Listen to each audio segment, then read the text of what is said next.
नमस्कार, एबीपी गंगा आप देख रहे हैं। मैं हूं आपके साथ गुंजन। बुलेटिन की शुरुआत करेंगे। भाजपा ने राज्यसभा चुनाव के लिए 16 उम्मीदवारों की घोषणा कर दी है। यूपी से लक्ष्मीकांत वाजपेयी, राधा मोहन अग्रवाल समेत 6 उम्मीदवारों के नामों का ऐलान हुआ है। पार्टी ने पूर्व प्रदेश अध्यक्ष लक्ष्मीकांत वाजपेयी का वनवास खत्म किया है। वाजपेयी ने 2014 के लोकसभा चुनाव में अहम भूमिका निभाई थी और संगठन की कमान भी संभाल रहे थे। इसके अलावा सुरेंद्र सिंह नागर, बाबूराम निषाद को राज्यसभा का टिकट मिला है। संगीता यादव और दर्शना सिंह को भी टिकट मिला है। उत्तराखंड से कल्पना सैनी राज्यसभा जाएंगी। तो आपको बता दें, भाजपा ने राज्यसभा प्रत्याशियों के नाम का ऐलान कर दिया है। सुरेंद्र सिंह नागर को राज्यसभा का टिकट मिला है। लक्ष्मीकांत वाजपेयी को टिकट दिया गया है। इसके अलावा उत्तराखंड से कल्पना सैनी भारतीय जनता पार्टी की ओर से राज्यसभा जाएंगी। बीजेपी ने आज राज्यसभा चुनाव के लिए अपने उम्मीदवारों की लिस्ट घोषित कर दी। कुल 6 नामों को बीजेपी ने घोषित किया है। पार्टी के पूर्व प्रदेश अध्यक्ष लक्ष्मीकांत वाजपेयी का इसमें नाम है। गोरखपुर से पहले विधायक रहे राधा मोहन दास अग्रवाल का नाम है। इसके अलावा हमीरपुर से आने वाले पार्टी के नेता बाबूराम निषाद का नाम है। सुरेंद्र नागर को पार्टी फिर से रिपीट कर रही है। 2 महिला उम्मीदवारों को भी नाम पार्टी ने घोषित किए हैं। दर्शना सिंह जो यूपी बीजेपी महिला मोर्चा की प्रदेश अध्यक्ष रही हैं, उनका भी नाम है। और संगीता यादव जो बीजेपी का राष्ट्रीय महिला मोर्चा है उसमें वो पदाधिकारी हैं और उनका भी नाम इस लिस्ट में शामिल है। हालांकि संख्या बल के लिहाज से बीजेपी 7 तो आसानी से जीत जाएगी, पर यह कहा जा रहा है कि 8 लोगों को वो चुनाव मैदान में उतारेगी। तो अभी 6 नाम घोषित किए गए हैं। 2024 का जो लोकसभा चुनाव है उसमें जाति और क्षेत्रीय समीकरणों को साधने की पार्टी ने पूरी तैयारी की है। कैमरा से प्रमोद के साथ अनुभव शुक्ला, एबीपी गंगा, लखनऊ। राज्यसभा से भाजपा उम्मीदवार दर्शना सिंह से हमारे संवाददाता ने खास बातचीत की, वो भी आप सुनिए। हमारे साथ दर्शना सिंह है जिन्हें बीजेपी ने उम्मीदवार बनाया है राज्यसभा का। बड़ी जिम्मेदारी आपको मिलने जा रही है। जी, आप सभी का बहुत बहुत धन्यवाद और शीर्ष नेतृत्व का बहुत बहुत आभार कि मुझे जैसे साधारण से कार्यकर्ता को इस लायक समझा। एक बड़ी जिम्मेदारी होगी। आप पहले महिला मोर्चा के प्रदेश अध्यक्ष रही और अब राज्यसभा महिलाओं की आवाज़ उठाएंगे वहाँ। निश्चित तौर पे महिलाओं के लिए तो भारतीय जनता पार्टी शुरू से ही काम कर रही है और महिलाओं के लिए सबसे ज़्यादा काम भी भाजपा ने किया है और जहाँ भी लगेगा मैं महिलाओं के लिए काम करूँगा। और महिला सशक्तिकरण की बीजेपी बात करती है, उसकी लिस्ट में 2 महिला हैं। आपको भी भेज रही है, संगीता यादव को भी भेज रही है। तो ये आपने सुना, क्या कहना है दर्शना सिंह का। पार्टी ने इनको उम्मीदवार बनाया है राज्यसभा का और उत्तर प्रदेश में बीजेपी महिला मोर्चा के प्रदेश अध्यक्ष भी रही हैं। साफ तौर से कह रही हैं कि ये पार्टी को धन्यवाद दे रही हैं कि उन्हें मौका दे रही है राज्यसभा में और वो कहीं ना कहीं जो हम कहें जो महिलाओं की बात है, महिलाओं की जो इशू हैं उन्हें राज्यसभा में उठाने का काम करेंगी। कैमरा प्रमोद के साथ अनुभव शुक्ला, एबीपी गंगा, लखनऊ। बीजेपी ने राज्यसभा चुनाव के लिए पार्टी की पूर्व विधायक संगीता यादव को भी उम्मीदवार बनाया है। संगीता यादव का साफ तौर पर कहना है कि 22 के विधानसभा चुनाव में उनका टिकट कट गया था और उसके बाद से वो लगातार संगठन के काम में जुटी थी, लेकिन उन्हें उम्मीद नहीं थी कि इतनी बड़ी जिम्मेदारी पार्टी उन्हें सौंपेगी। उन्होंने भी पार्टी नेतृत्व को धन्यवाद दिया। बीजेपी ने राज्यसभा उम्मीदवारों की जो लिस्ट जारी की है उसमें 2 पार्टी की महिला जो लीडर हैं उनके नाम हैं। एक है दर्शना सिंह और दूसरी हैं संगीता यादव। वो भी पार्टी कार्यालय पहुंची हैं, उनसे बात करें। राज्यसभा में फिर महिलाओं के मुद्दे उठेंगे, उत्तर प्रदेश के मुद्दे उठेंगे। देखिए, मैं 5 साल विधायक रही हूँ। उसके पहले भी संगठन, हमारी पार्टी का तो उद्देश्य है सबका साथ सबका विकास। पहले भी माननीय मोदी जी और योगी जी की योजनाओं को जो महिलाओं से रिलेटेड है उन्हें ही मैं धरातल पर लेके चलती रही हूँ और आगे भी अब इतनी बड़ी जिम्मेदारी है तो कोशिश करूँगी कि पार्टी के भी जो भी उम्मीद है उस पर विश्वास में खड़ी करूँ। उम्मीद थी आपको संगीता जी, क्योंकि कहीं चर्चा में नाम नहीं था। ये केवल भारतीय जनता पार्टी में हो सकता है। मेरा टिकट कटने के बाद मैं संगठन के काम में लग गई थी, लेकिन मुझे इतनी बड़ी जिम्मेदारी मिलेगी इसकी मुझे उम्मीद नहीं थी। इसके लिए मैं अपने शीर्ष नेतृत्व माननीय मोदी जी, योगी जी, हमारे राष्ट्रीय संगठन मंत्री BS संतोष भाई साहब, हमारे राष्ट्रीय अध्यक्ष श्री वनाथी श्रीनिवासन, हमारे महामंत्री संगठन सुनील बंसल भाई साहब, प्रदेश अध्यक्ष हमारे अपने सुरेंद्र सिंह भाई, सबको मैं बहुत दिल की गहराइयों से और सभी जितनी भी जनता मेरे साथ लगी उन सबके आशीर्वाद से हुआ, सबको मैं बहुत धन्यवाद देना चाहूँगा। नामांकन कब करेंगी? अब मैं ऊपर जा रही बात करती हूँ। देखिए, संगीता यादव, इन्हें भी पार्टी ने उम्मीदवार बनाया है राज्यसभा के लिए और साफ तौर से वो कह रही कि ये बीजेपी में ही संभव है। जब चुनाव थे 2022 के विधानसभा के, तब टिकट कट गया था। वहाँ पर संजय निषाद के बेटे श्रवण निषाद को उस सीट पर टिकट दिया गया था, लेकिन उसके बाद से संगठन का काम लगातार कर रही थी और आज पार्टी ने उन्हें राज्यसभा का उम्मीदवार बनाया है। सभी को, शीर्ष नेतृत्व को, प्रदेश नेतृत्व को वो धन्यवाद दे रही हैं और साफ तौर पर कह रही हैं कि कहीं न कहीं महिलाओं से जुड़े जो मुद्दे हैं राज्यसभा में, वो महिलाओं की आवाज़ बनेंगी। कैमरे प्रमोद के साथ अनुभव शुक्ला, एपी गंगा, लखनऊ। उत्तराखंड में खाली हुई राज्यसभा की एक सीट के लिए भाजपा ने कल्पना सैनी को टिकट दिया है। कल्पना सैनी उत्तराखंड सरकार में अल्पसंख्यक आयोग की अध्यक्ष हैं। कल्पना सैनी हरिद्वार की रहने वाली हैं। ये 2003 से लेकर 2005 तक उत्तराखंड राज्य परिषद की अध्यक्ष भी रह चुकी हैं। इनके साथ ही उनकी गिनती भाजपा की वरिष्ठ नेताओं में आती है। कल्पना सैनी 1987 से गांधी महिला विद्यालय की प्राचार्य के रूप में भी कार्य कर चुकी हैं। तो आपको बता दें, भाजपा ने कल्पना सैनी को राज्यसभा का टिकट उत्तराखंड से दिया है। हरिद्वार की रहने वाली हैं कल्पना सैनी। अल्पसंख्यक महिला आयोग की अध्यक्ष भी रह चुकी हैं।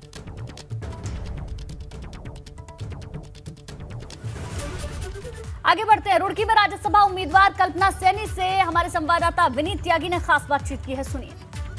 उत्तराखंड से राज्यसभा के लिए नाम फाइनल हो चुका है। हमारे साथ डॉक्टर कल्पना सैनी है, जिनको बीजेपी ने जो है प्रत्याशी बनाया है। आइए उनसे हम बातचीत करते हैं। मैम, पार्टी ने आपको राज्यसभा का प्रत्याशी बनाया है, क्या कहना चाहेंगी, कितनी खुशी है आपको? मैं तो इस बात पर मुझे खुशी है कि उन्होंने मुझे राज्यसभा के लिए केवल कल्पना सैनी को नहीं चुना, उन्होंने उत्तराखंड की प्रथम महिला को चुना है और इतनी बड़ी जिम्मेदारी दी है। मैं अंदर से मैं अपने आत्मबल को बढ़ावा महसूस भी कर रही हूँ और ये मैं दृढ़ शब्दों में कह रही हूँ, मैं भारतीय जनता पार्टी की कार्यकर्ता हूँ और भविष्य में भी मैं उसकी साधारण कार्यकर्ता रहूँगी। ये जो दायित्व कार्य करने का मुझे दिया है, मैं इसको इस तरह से निभाने का प्रयास करूँगी कि मैं अपनी आने वाली पीढ़ियों के लिए, अपने संगठन के अन्य कार्यकर्ताओं के लिए प्रेरणा बनूँ। मैम, कई नाम लिस्ट में थे, क्या आपको पता था कि मैं राज्यसभा के लिए चुनी जाऊँगी, भेजी जाऊँगी? मुझे बिल्कुल नहीं मालूम था, कि मैं सोच भी नहीं रही थी कि मुझे राज्यसभा के लिए चुना जाएगा।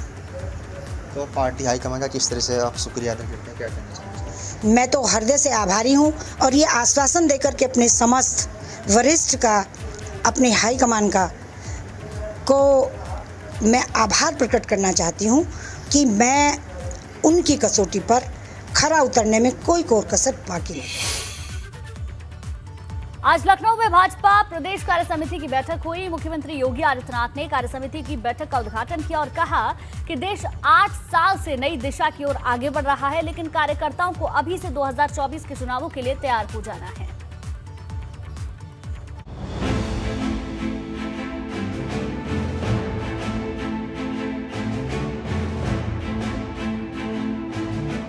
दो 2022 में उत्तर प्रदेश में दमदार वापसी करने वाली भाजपा ने अब यूपी के जरिए अपने अगले मिशन यानी 2024 की तैयारियां शुरू कर दी। लखनऊ में यूपी भाजपा कार्य समिति की बैठक में मुख्यमंत्री योगी आदित्यनाथ ने प्रदेश के तमाम पदाधिकारियों और कार्यकर्ताओं से 2024 लोकसभा चुनाव के लिए अभी से 75 सीटों का लक्ष्य निर्धारित करके आगे बढ़ने का आह्वान कर दिया। 2024 को लेकर प्रदेश कार्य समिति में चर्चा हुई है। 75 प्लस यानी 75 सीटें जीतनी है। कैसे जीतनी है, इसको लेकर रणनीति आगे बनेगी, लेकिन ये महत्वपूर्ण है कि आज जो ये प्रदेश कार्य समिति की बैठक हुई है, तमाम सारे मुद्दों पर चर्चा हुई है। 2024 के लक्ष्य को हासिल करने के लिए मुख्यमंत्री योगी आदित्यनाथ ने कार्यकर्ताओं को अभी से केंद्र सरकार और यूपी सरकार की कामयाबी को लेकर गांव-गांव तक ले जाने के निर्देश दे दिए हैं। दरअसल यूपी की 73 सीटों की बदौलत ही भाजपा 2014 में देश की सत्ता में वापसी कर पाई थी और 2019 में यूपी की 64 सीटें जीतकर भाजपा ने लगातार दूसरी बार केंद्र में सरकार बनाई थी। यही वजह है कि 2024 में जीत की हैट्रिक लगाने के लिए यूपी भाजपा ने 75 सीटों का बड़ा टारगेट सेट कर लिया है। राजनीतिक प्रस्ताव लाया गया है, 7 बिंदुओं पर प्रदेश सरकार के लिए राजनीतिक प्रस्ताव लाया गया।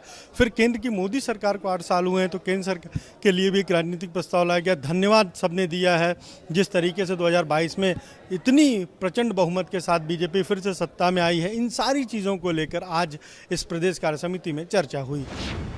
लखनऊ में हुई प्रदेश भाजपा कार्य समिति की बैठक में अगले साल होने वाले नगर निकाय चुनाव की रणनीति पर भी काम तेज कर दिया गया है ताकि 2023 में नगर निकाय की ज्यादा से ज्यादा सीटों पर जीत दर्ज करते हुए 2024 के रण में उतरने से पहले जीत का सिलसिला बरकरार रखकर कार्यकर्ताओं का मनोबल ऊंचा रखा जा सके।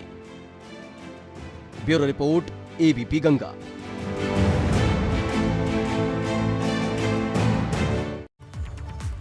ज्ञानवापी मामले को लेकर 30 मई यानी कि कल कई मामलों की सुनवाई होनी है। 30 मई को ज्ञानवापी मामले में मुस्लिम पक्ष अदालत इसकी सुनवाई कर सकती है या नहीं, इस विषय पर अपनी दलील पेश करेगा। वहीं हिंदू पक्ष मस्जिद में मौजूद शिवलिंग की सुरक्षा को लेकर अपने तर्क रख सकता है, जबकि हिंदू पक्ष की ओर से दायर याचिका में ज्ञानवापी को हिंदुओं को सौंपने और ज्ञानवापी में पूजा करने का अधिकार देने का मामला फास्ट ट्रैक अदालत में सुना जाएगा। इसके अलावा पूर्व महंत कुलपति तिवारी के पूजा के अधिकार मामले में भी अदालत सुनवाई कर सकती है। इसके अलावा एडवोकेट कमिश्नर की कार्यवाही में जुटाए गए फोटो और वीडियो को दोनों पक्षों को सौंपा जा सकता है।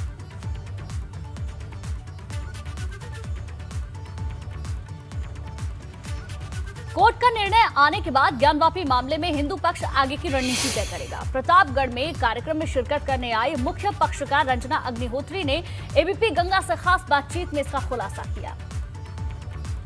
देखिए, ऐसा है, माता श्रृंगार गौरी की पूजा अनवरत होती रही है और 1936 का दीन मोहम्मद का जो जजमेंट है उसमें भी ये बात आ चुकी थी और हमारी ये व्यक्तिगत नॉलेज में भी थी और हमें बहुत सारे साक्ष्य प्रमाण मिल चुके थे। ये पहली बात तो ये हुई। दूसरी बात, 91 का आदि विश्वेश्वर का सूट पेंडिंग था, तो हम ये नहीं चाहते थे कि पुरानी ही बात को लेके आए। माता श्रृंगार गौरी व अन्य देवी देवता नंदी जी हैं, गणेश जी हैं, माँ गंगा हैं, इनकी तरफ से कोई वाद दायर नहीं हुआ था, इसलिए बतौर वाद मित्र मैंने ये वाद दायर किया।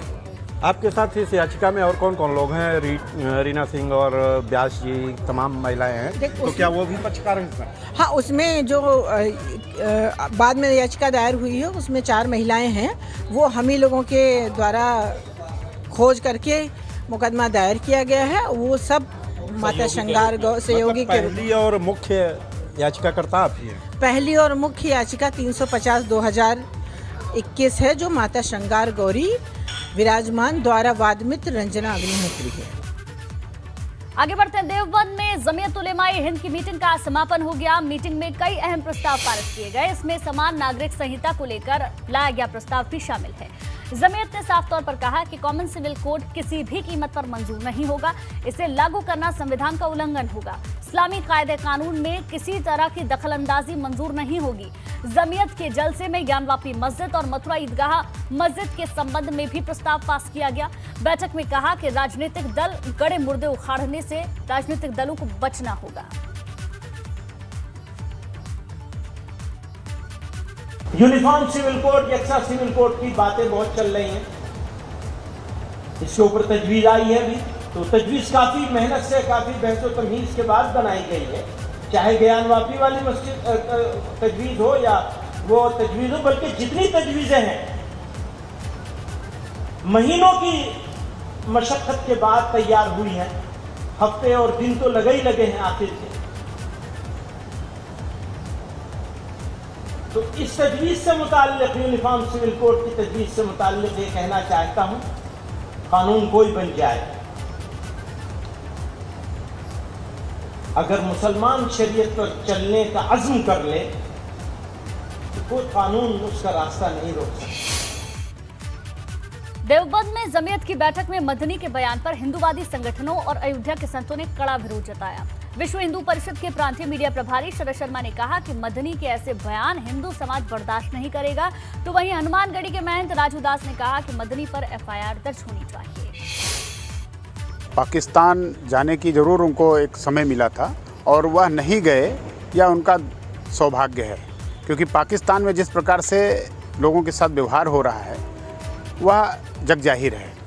दूसरी बात यह है कि मदनी ने अपरोक्ष रूप से हिंदू समाज को धमकी दी है कि जिनको अगर हमसे पीड़ा तो वो चले जाएं इस मुल्क को छोड़कर, और हम इस मुल्क के वासिंदे हैं या इस मुल्क के हम हैं, हम नहीं जाने वाले हैं। बिल्कुल ना जाएं, उनको नहीं भेजा जा रहा है। लेकिन वो अप्रोक्ष रूप से जिस प्रकार से धमकी दे रहे हैं, यह हिंदू समाज बर्दाश्त नहीं करने वाला। 100 करोड़ हिंदू समाज जो है, 125 करोड़, वह कहाँ जाएगा।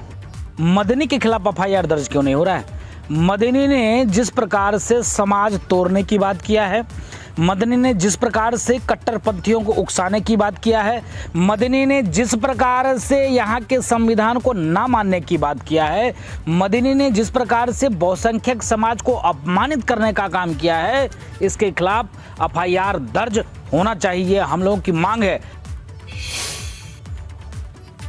धार्मिक स्थलों को लेकर चल रहे विवाद के बीच देश भर में मुस्लिम संगठनों की बढ़ती सक्रियता को देखते हुए अब इन मुद्दों पर हिंदू धर्म गुरुओं और साधु संतों ने भी कदम बढ़ाने का फैसला किया है। अगले महीने प्रयागराज में संत समाज की एक बैठक होने जा रही है, जिसके बाद ज्ञानवापी और मथुरा जैसे मुद्दों पर संत समाज ने अभियान चलाने की तैयारी शुरू कर दी है। देखिए रिपोर्ट।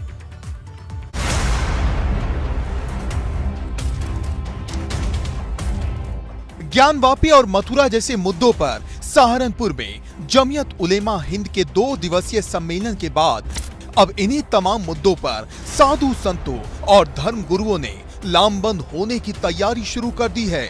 काशी और मथुरा के मंदिर मस्जिद विवाद के मुद्दे पर संतों की सबसे बड़ी संस्था अखिल भारतीय अखाड़ा परिषद जल्द ही एक बड़ी बैठक करने वाली है। ऐसा है, ये बहुत गंभीर विषय है। सभी संत महात्मा जो है इसके लिए बहुत चिंतित हैं। ये धर्म जो है वो अंदर का मामला है, ये बाहरी मामला नहीं है। इसलिए साधु समाज भी बहुत चिंतित है। धीरे धीरे सब संत इकट्ठे हो रहे हैं, आपस में विचार विमर्श करेंगे और ऐसा माहौल बने जिससे कि सभी संप्रदाय, सभी लोग एकजुट होकर के रहें। अखाड़ा परिषद की इस प्रस्तावित बैठक का मुख्य एजेंडा वैसे तो प्रयागराज में लगने जा रहा कुंभ मेला है और कॉमन सिविल कोड समेत कई और मुद्दे हैं, लेकिन बैठक का फोकस काशी और मथुरा के धार्मिक स्थलों के विवाद पर ही रहेगा। जून के तीसरे हफ्ते में होने वाली इस बैठक में काशी और मथुरा के मुद्दे पर संत समाज की तरफ से पूरे देश में जन जागरण अभियान चलाने के अलावा हिंदू पक्षकारों को कानूनी और आर्थिक मदद मुहैया कराए जाने का औपचारिक ऐलान हो सकता है। जी, हमारे जो अधिकारी हैं, हमारे जो अखाड़ा परिषद के अध्यक्ष हैं, उनसे भी हमारी वार्तालाप होती रहती है और जल्दी ही कोई ना कोई निर्णय लेंगे। जो ठोस निर्णय होगा वो लेंगे कि सब समाज जो है, हमारा संत समाज, वो सबको इकट्ठा करने में सहयोग करे। संतों का कहना है काशी मथुरा के मुद्दों पर सभी पक्षों को अदालत के फैसले का इंतजार करना चाहिए था, लेकिन जिस तरह इन मुद्दों पर राजनीतिक बयानबाजी और मुस्लिम संगठनों के जलसे हो रहे हैं, उससे साधु संतों और हिंदू समाज को रणनीति बदलने पर मजबूर कर दिया है। प्रयागराज में होने वाली अखाड़ा परिषद की इस बैठक में हिंदुओं से जुड़े मुद्दों पर साधु संत हिंदू समाज से एकजुट होने की अपील भी कर सकते हैं। सूत्रों के मुताबिक ज्ञानवापी व मथुरा के मामलों को लेकर साधु संत न सिर्फ देश भर में जन जागरण अभियान चलाएंगे, बल्कि हिंदू पक्षकारों को कानूनी व आर्थिक तौर पर मदद भी मुहैया कराएंगे। इसका पूरा खाका जल्द ही प्रयागराज में होने जा रही अखिल भारतीय अखाड़ा परिषद की बैठक में तय किया जाएगा। कैमरामैन रोहित श्रीवास्तव के साथ मोहम्मद मोइन, एबीपी गंगा, प्रयागराज। आगे बढ़ते अब बात बड़ी खबर की। कांग्रेस ने राज्यसभा उम्मीदवारों के नामों का ऐलान कर दिया है। यूपी के 3 नेताओं को राज्यसभा भेजने की तैयारी कांग्रेस ने की है। प्रमोद तिवारी को राजस्थान से उम्मीदवार बनाया है। इमरान प्रतापगढ़ी को महाराष्ट्र से उम्मीदवार बनाया गया है। इसके अलावा राजीव शुक्ला को छत्तीसगढ़ से उम्मीदवार बना गया है। आपको बता दें, ये जो तीनों नेता हैं उत्तर प्रदेश के नेता हैं, जिनको अलग अलग राज्यों की ओर से राज्यसभा भेजने की तैयारी की जा रही है। अविनाश पूरी जानकारी देंगे। अविनाश। जी देखिए, अगर बात करें तो कांग्रेस ने आज अपनी लिस्ट जारी की, जिसमें अगर बात करें तो उत्तर प्रदेश के वरिष्ठ नेता प्रमोद तिवारी को और इसके अलावा अगर बात करें राजीव शुक्ला और इमरान प्रतापगढ़ी, 3 व्यक्तियों को यहाँ पे राज्यसभा उम्मीदवार बनाया गया है। प्रमोद तिवारी राजस्थान से राज्यसभा के लिए उम्मीदवार होंगे, इमरान प्रतापगढ़ी महाराष्ट्र से, वहीं अगर बात करें तो राजीव शुक्ला छत्तीसगढ़ से उम्मीदवार होंगे। अगर इसमें देखें तो राजीव शुक्ला लगातार राज्यसभा सांसद पिछले कई दफे रह चुके थे, लेकिन पिछले कुछ सालों से उनका टेन्योर खत्म हो गया था, इस वजह से वो राज्यसभा में नहीं थे। लेकिन इस बार कांग्रेस पार्टी ने उन्हें फिर से मौका छत्तीसगढ़ से दिया है। वहीं इमरान प्रतापगढ़ी की बात करें तो पहली मर्तबा वो राज्यसभा के लिए उम्मीदवारी कर रहे हैं और पहली मर्तबा वो राज्यसभा जाएंगे। मुरादाबाद से पिछला लोकसभा चुनाव उन्होंने लड़ा था 2019 का, जहां पे उनको अगर बात करें तो शिकस्त का सामना करना पड़ा था। वहीं अगर प्रमोद तिवारी की बात करें तो ये दूसरी मर्तबा राज्यसभा के लिए जाएंगे। इसके पहले वो 2012 से लेकर के 2016 तक राज्यसभा में रह चुके हैं और अब दूसरी मर्तबा उनको फुल टेन्योर मिलने जा रहा है, क्योंकि जो पहली मर्तबा वो थे उसमें अगर बात करें तो उनको पूरा टेन्योर नहीं मिला था। वो बीच में सीट रिक्त हुई थी जिसकी जगह पे वो वहां पे पहुंचे थे और 2 साल तक ही राज्यसभा थे। लेकिन इस बार अगर बात करें तो उनको पूरा टेन्योर मिलने जा रहा है। राजस्थान से उनको उम्मीदवार बनाया गया। प्रियंका गांधी ने एक स्ट्रेटेजी तैयार की जिसमें उत्तर प्रदेश के जो नेता हैं उनमें युवा और इसके साथ साथ जो वरिष्ठ नेता हैं उनका सम्मिश्रण हो, जिससे कि 2024 का जो चुनाव है उसको साधा जा सके। अब देखने वाली बात महत्वपूर्ण होगी कि 3 व्यक्तियों को उत्तर प्रदेश से यहाँ पे राज्यसभा का उम्मीदवार बनाया है कांग्रेस पार्टी ने। ठीक है अविनाश, बहुत बहुत शुक्रिया आपका जानकारी के लिए। कांग्रेस ने राज्यसभा उम्मीदवारों का ऐलान कर दिया है। यूपी के 3 नेताओं को राज्यसभा भेजने की तैयारी की गई है। प्रमोद तिवारी को राजस्थान से उम्मीदवार बनाया गया है, इमरान प्रतापगढ़ी को महाराष्ट्र से उम्मीदवार बनाया गया है, इसके अलावा राजीव शुक्ला को छत्तीसगढ़ से उम्मीदवार बनाया गया है।